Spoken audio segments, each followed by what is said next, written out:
माबाफोर जोंनि तामुलपुर डिस्ट्रिक्ट बिसानि मावगिरिफोरा गिबियावनो आर'नाइ बावनो थाखाय आङो बुंलांबाय मिस्टार कृष्णजी कृष्णजीनो जोंनि तामुलपुर डिस्ट्रिक्ट बिसानिफ्राय मोनसे आर'नाइ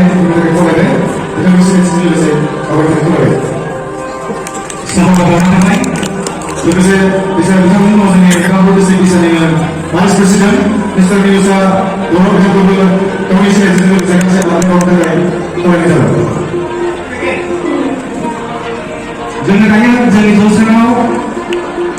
फैनो थाखाय दावबायगोन रङियानिफ्राय फैनो हानाय मुंदांखा एक्टर वसन्त बर' बिथांखौबो जोङो जोंनि जौसाङाव फैनो थाखाय बरायनो लोगोसे दङ पार्वती दैमारि बिथांखौबो बिथाङा सासे स्कुल गथ'रा बिथांखौबो सिनायथिजों लोगोसे गांसे आर'नाइ बावनो थाखाय बरायनाय जाबाय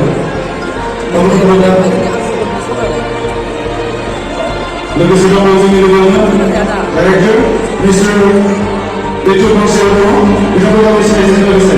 जोंनि तामुलपुर डिस्ट्रिक्ट बिसानि गांसे आर'नाइखौ बरायनो थाखाय खावलायनाय जाबाय लोगोसे दङ जोंनि गेजेरावनो बिथाङा जोबोद मोजां जायो बिथाङानो जाहैबाय मिस्टार अतुल नार्जारि बिथांखौबो गावनि सिनायथिजों लोगोसे गांसे आर'नाइ बावनो थाखाय खावलायनाय जाबाय लोगोसे दङ जोंनि गेजेरावनो जोंनि सासे मोजां मिउजिशियान आरो मोजां मेथाइ खनगिरि बिथाङा सुरन्जित बर' बिथांखौ गावनि सिनायथिजों लोगोसे गांसे आर'नाइ बावनो थाखाय खावलायनाय जाबाय लोगोसे दङ जोंनि गेजेराव सासे जोबोद मोजां फावखुंगुर मेथाइ खनगिरि मिस्टार अतुल बर' सावरायनाया बिथांखौबो